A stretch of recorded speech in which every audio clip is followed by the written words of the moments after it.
In July of 1937, the world's attention turned to the skies, where a single aviator was attempting something no woman had ever done before, to circumnavigate the globe by airplane.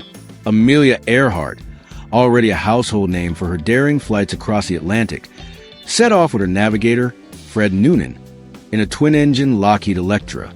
Their journey had taken them across South America, Africa, India, and the Pacific. The final stretch lay ahead.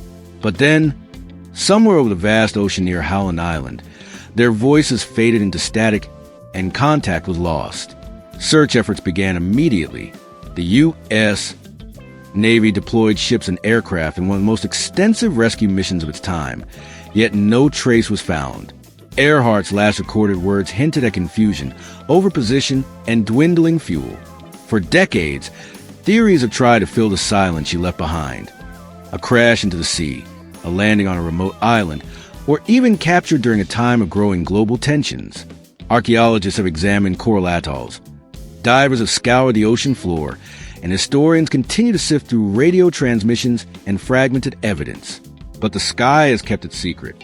Amelia Earhart's disappearance remains one of aviation's most enduring enigmas, suspended somewhere between history and legend. And as long as no final proof is found, her story continues to hover, unfinished, like a voice lost in static over the Pacific. On the afternoon of November 24th, 1971, a man using the name Dan Cooper boarded Northwest Orient Flight 305 in Portland, Oregon. He appeared calm, dressed in a dark suit, neatly pressed shirt and tie. Mid-flight, he handed a note to a flight attendant. In it, he claimed to have a bomb. What followed would become one of the most audacious unsolved crimes in American history.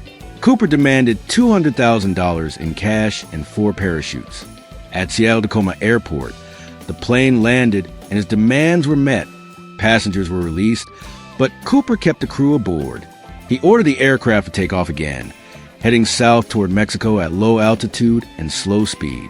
Somewhere over the rugged wilderness of the Pacific Northwest, he opened the rear stairs of the Boeing 727 and jumped into the night, vanishing without a trace.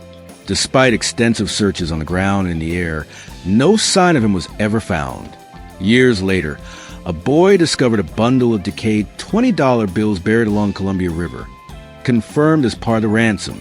Beyond that, the trail ends. Was Cooper lost in the forests and rivers below? Or did he survive, slipping quietly into another life under a new name? More than 50 years later, the mystery of DB. Cooper endures, his leap into the darkness forever suspended between myth and fact. On July 30th, 1975, one of the most powerful labor leaders in America vanished without a trace. Jimmy Hoffa, former president of the International Brotherhood of Teamsters, was a man who had shaped unions, challenged corporations, and built an empire of influence. That afternoon, he was scheduled to meet 2 men with ties to organized crime at the Machu's Red Fox restaurant in suburban Detroit. He arrived in the parking lot shortly after 2 p.m. By 2:30, witnesses saw him pacing, checking his watch. And then he was gone. When Hoffa failed to return home, suspicion spread quickly. His long history of connections to both legitimate business and the mafia fueled speculation. Was it a deal gone wrong? A betrayal within his own union ranks? Or an act of silencing by those who feared his return to power? The FBI launched an extensive investigation, combing through records, interviewing associates, and following hundreds of leads. None led to him. Over the decades, theories have ranged from his body being buried beneath stadiums and highways to being hidden in unmarked graves or destroyed entirely. Yet no conclusive evidence has ever surfaced. Nearly half a century later, Jimmy Hoffa's disappearance remains one of America's most haunting mysteries, an unresolved question that lingers in every empty parking lot and whispered rumor about where the union boss may still lie. On the evening of May 3rd, 2007, a quiet holiday town in Portugal became the center of a mystery that captured worldwide attention. 3-year-old Madeline McCann was sleeping in a ground-floor apartment at a seaside resort in Praia de Luz, while her parents dined with friends just a short distance away. When her mother returned to check on the children around 10 p.m., Madeline's bed was empty, What followed was one of the largest and most publicized missing person searches in modern history. Portuguese authorities launched investigations, later joined by Scotland Yard. Witness accounts described a man carrying a child in pajamas that night, but details remain uncertain. Forensic searches of the apartment offered fragments, but no definitive answers. Over the years, theories multiplied. Some pointed to abduction by a stranger, others to human trafficking networks, and some to more personal explanations. Countless leads surfaced across Europe and beyond, but none brought Madeline home. Her face appeared on newspapers, television, and posters worldwide, becoming a symbol of both hope and unresolved tragedy. Despite new suspects and ongoing inquiries, the truth has never been uncovered. Nearly 2 decades later, Madeline McCann's disappearance remains an open wound in the public consciousness, a case suspended in uncertainty, where every clue fades before reaching resolution. On Christmas Eve, 1945, in the small town of Fayetteville, West Virginia, the Sauter family gathered to celebrate the holiday. Late into the night, a fire broke out in their home. George and Jenny Sauter escaped before their 10 children, but 5, Maurice, Martha, Louis, Jenny, and Betty, were never seen again. The blaze consumed the house within 45 minutes, yet when the ashes cooled, no human remains were found. Investigators ruled the fire accidental, blaming faulty wiring, but George and Jenny questioned conclusion. The lights in the house had remained on during the fire, suggesting the wiring was intact. Strange details emerged. A ladder normally kept against the house had vanished.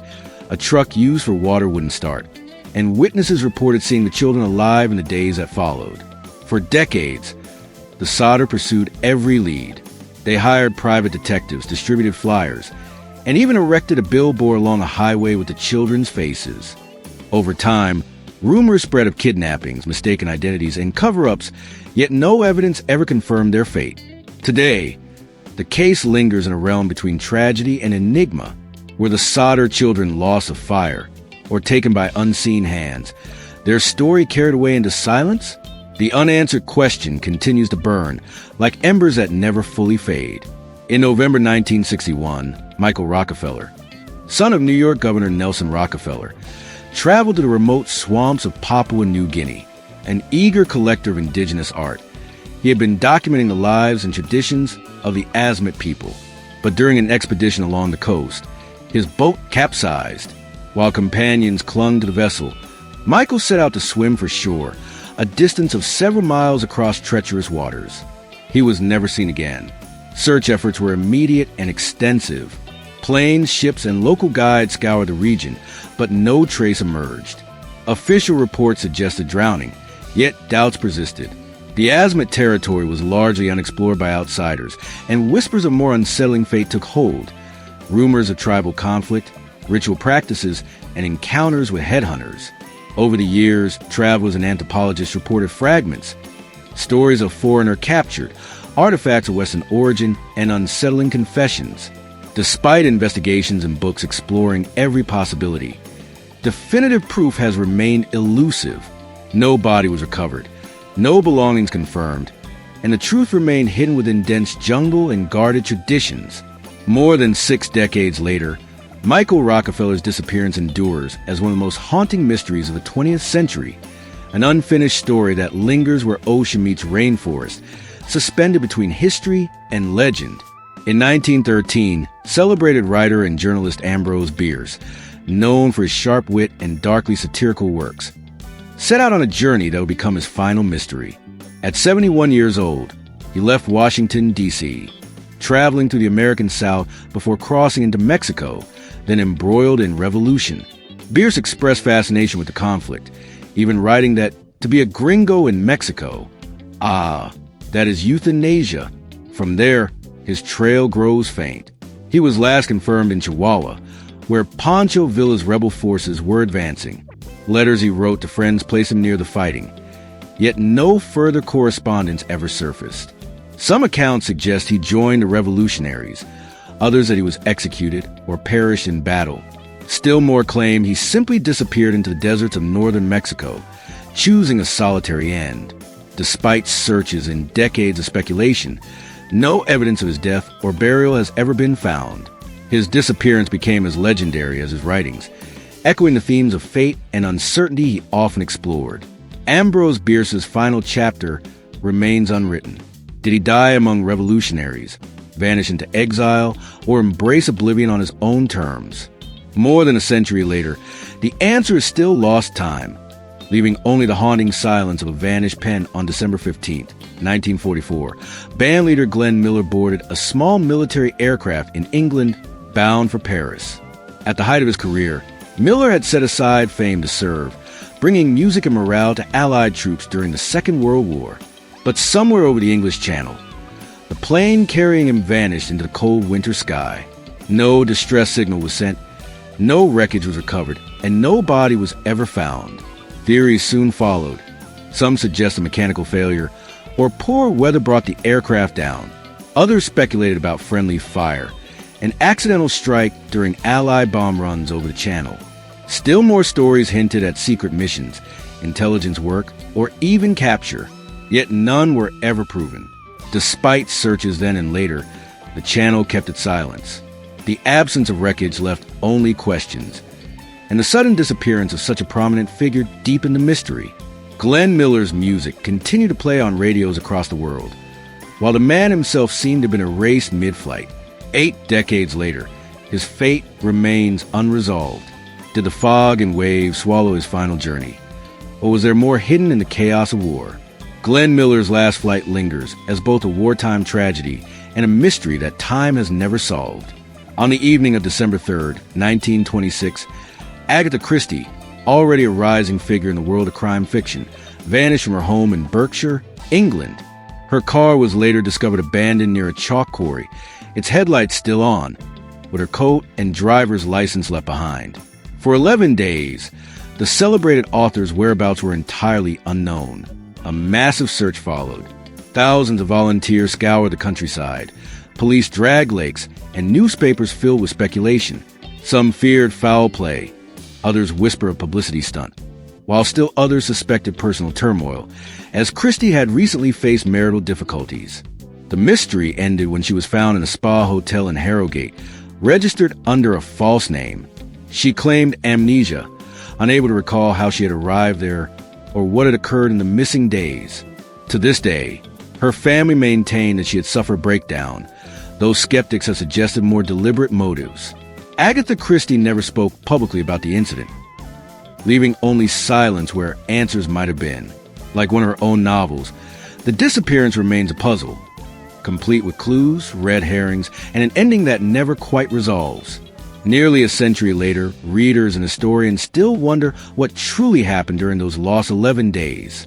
On December 12, 1910, Dorothy Arnold, a young socialite from a prominent New York family, left her home on the Upper East Side to shop for a dress. She was last seen purchasing chocolates and a book on Fifth Avenue. After that, she vanished into the bustle of Manhattan, never to be seen again. Her family at first concealed the disappearance, hoping for a quiet resolution. But as days turned to weeks, the search widened. Detectives combed hospitals, boarding houses, and police stations. Rumors swirled that Dorothy had eloped, that she had suffered an accident, or that she had taken her own life. None were confirmed. Over the years, alleged sightings surfaced across the United States and even abroad, but none proved reliable. Some speculated that her literary ambitions, paired with family disapproval, played a role. Others pointed to darker possibilities, crime, abduction, or secrets carefully hidden by her influential relatives. Despite decades of speculation and investigation, no trace of Dorothy Arnold was ever found. Her disappearance remains one of New York City's most enduring mysteries, a story suspended between society gossip and the silence of an unsolved case.